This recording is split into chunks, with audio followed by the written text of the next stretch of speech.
Hi friends, cooking വിത്ത് മീയിലേക്ക് എല്ലാവർക്കും സ്വാഗതം. ഇന്ന് ഞാൻ ഒരു അടിപൊളി റെസിപ്പിയുമായിട്ടാണ് വന്നിട്ടുള്ളത്. ചിക്കനും കപ്പയും കൂടെയുള്ള ഒരു അടിപൊളി ഐറ്റമാണ് നമ്മളിന്നിവിടെ കാണിക്കുന്നത്. കപ്പ അല്ലെങ്കിൽ മരച്ചീനി അല്ലെങ്കിൽ പൂളക്കിഴങ്ങ് എന്നും ഇതിനെ പറയാറുണ്ട്. അങ്ങനെ നമ്മൾ കപ്പയും ചിക്കനും കൂടിയാണ് ഇന്ന് വയ്ക്കാൻ പോകുന്നത്. അതിൻ്റെ റെസിപ്പിയാണ് ഇന്ന് നമ്മളിവിടെ കാണിക്കാൻ പോകുന്നത്. ഇതിനു വേണ്ടി നമ്മളൊരു 5 കിലോ കപ്പ എടുത്തിട്ടുണ്ട്. അത് കഴുകി നന്നായി മുറിച്ചതിന് ശേഷം അടുപ്പിലേക്ക് വെച്ച് ഇതൊരു പാത്രത്തിൽ വെള്ളമൊഴിച്ച് മഞ്ഞൾപ്പൊടി ഉപ്പ് ഇട്ട് നമ്മൾ വേവിക്കാൻ വെച്ചിട്ടുണ്ട്. പുറത്താണ് തീ കത്തിക്കുന്നത്. അങ്ങനെ നമ്മുടെ കപ്പ വേകുമ്പോഴേക്കും നമുക്ക് ഒരു 2.5 കിലോ ചിക്കനാണ് ഇവിടെ എടുത്തിട്ടുള്ളത്. അത് നന്നായി കഴുകി നമ്മളിവിടെ എടുത്തിട്ടുണ്ട്.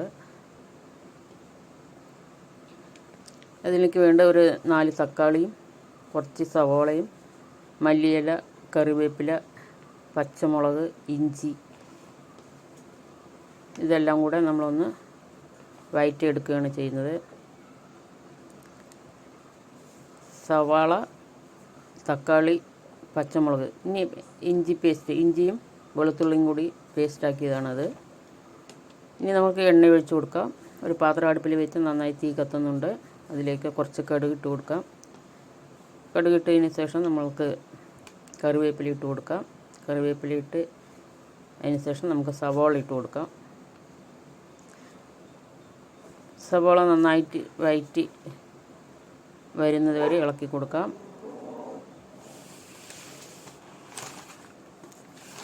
സവാള ഇപ്പോൾ ഏകദേശം ഒന്ന് നമ്മൾ വഴറ്റി വന്നിട്ടുണ്ട്. ഇനി നമുക്കിതിലേക്ക് തക്കാളിയും നമ്മുടെ പേസ്റ്റെല്ലാം കൂടി ചേർക്കുകയാണ് ചെയ്യുന്നത്.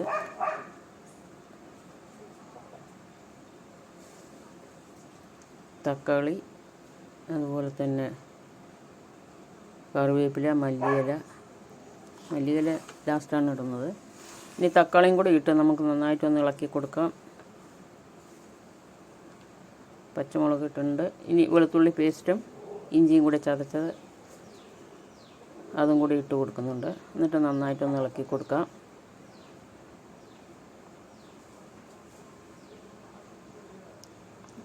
സവോളയും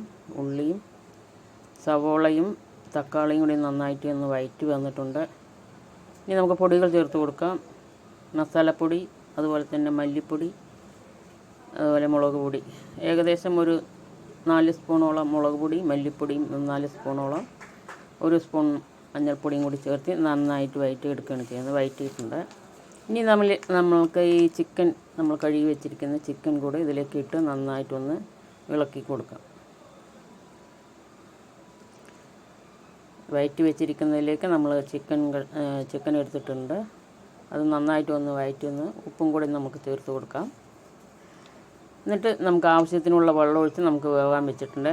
അപ്പോഴേക്കും നമ്മുടെ കപ്പയെല്ലാം വെന്ത് റെഡി ആയിട്ടുണ്ട്. നല്ല അടിപൊളിയായി വന്നിട്ടുണ്ട്. നോക്കൂ, കപ്പയെല്ലാം റെഡിയായി. നമ്മളത് ചെറിയ പീസുകളാക്കി വയ്ക്കുകയാണ് ചെയ്യുന്നത്. അങ്ങനെ നമ്മുടെ ചിക്കൻ കറി ഇവിടെ റെഡി ആയിട്ടുണ്ട്. കണ്ട പാകത്തിനുള്ള ഗ്രേവിയെല്ലാം ആയിട്ടുണ്ട്. കുറച്ച് കറിവേപ്പിലയും മല്ലിയിലയും കൂടി നമ്മൾ ഇട്ട് കൊടുക്കുന്നുണ്ട്. അങ്ങനെ നമ്മുടെ ചിക്കൻ റെഡി ആയിട്ടുണ്ട്. ചിക്കൻ കറി റെഡി ആയിട്ടുണ്ട്. ഇനി നമുക്കിതെല്ലാം കൂടി ഒന്ന് മിക്സ് ചെയ്യുന്നതിന് വേണ്ടി ഒരു പാത്രത്തിലേക്ക്, ഒരു വലിയ പാത്രം എടുത്ത് അതിലേക്ക് നമ്മുടെ കപ്പ വേവിച്ചതെല്ലാം എടുത്ത് ഇതിലേക്ക് ഇടുകയാണ് ചെയ്യുന്നത്. കപ്പ നല്ലപോലെ വന്നതാണ്. അതിന് ഒരു പാത്രത്തിലേക്ക് മാറ്റിയെടുക്കുകയാണ് ചെയ്യുന്നത്. അങ്ങനെ നമ്മൾ 4 കിലോ കപ്പ പുഴുങ്ങിയതെല്ലാം കൂടി ഇതിലേക്ക് ഇട്ടിട്ടുണ്ട്.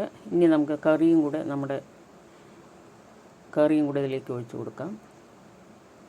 അധികം ചാറൊന്നുമില്ലാതെ അടിപൊളി കറിയാണ്. ഇനി രണ്ടും കൂടെ നമ്മൾക്കൊന്ന് മിക്സ് ചെയ്ത് കൊടുക്കാം. ചിക്കൻ കറിയും കപ്പയും കൂടെ നന്നായിട്ടൊന്ന് മിക്സ് ചെയ്ത് എടുക്കാം. ഉണ്ടല്ലേ, നല്ല അടിപൊളിയായി വന്നിട്ടുണ്ട്. നമുക്ക് നല്ല സൂപ്പറായിട്ടുണ്ട്. കപ്പ നല്ലപോലെ വേകുന്ന കപ്പയായിരിക്കണം കേട്ടോ, എന്നാലും ഇതിനൊരു ടേസ്റ്റ് ഉണ്ടാവുകയുള്ളൂ. ഇത് നല്ലപോലെ വേകുന്ന കപ്പയാണ്, അതുകൊണ്ട് നല്ല അടിപൊളിയായി വന്നിട്ടുണ്ട്. നോക്കൂ, സൂപ്പർ കപ്പയും ചിക്കനും. അങ്ങനെ നമ്മുടെ ചിക്കൻ കറിയും കപ്പയും റെഡി ആയിട്ടുണ്ട്. നോക്കൂ, ചിക്കൻ ഇട്ട കപ്പ. നമുക്ക് സൂപ്പറായിട്ട് നമുക്ക് ഇനി ഒരു ഇലയിലേക്ക് ഇത് സെർവ് ചെയ്യാം. ഇതുപോലെ നിങ്ങളെല്ലാവരും വീട്ടിലുണ്ടാക്കി എല്ലാവർക്കും ട്രൈ ചെയ്ത് നോക്കാവുന്നതാണ്.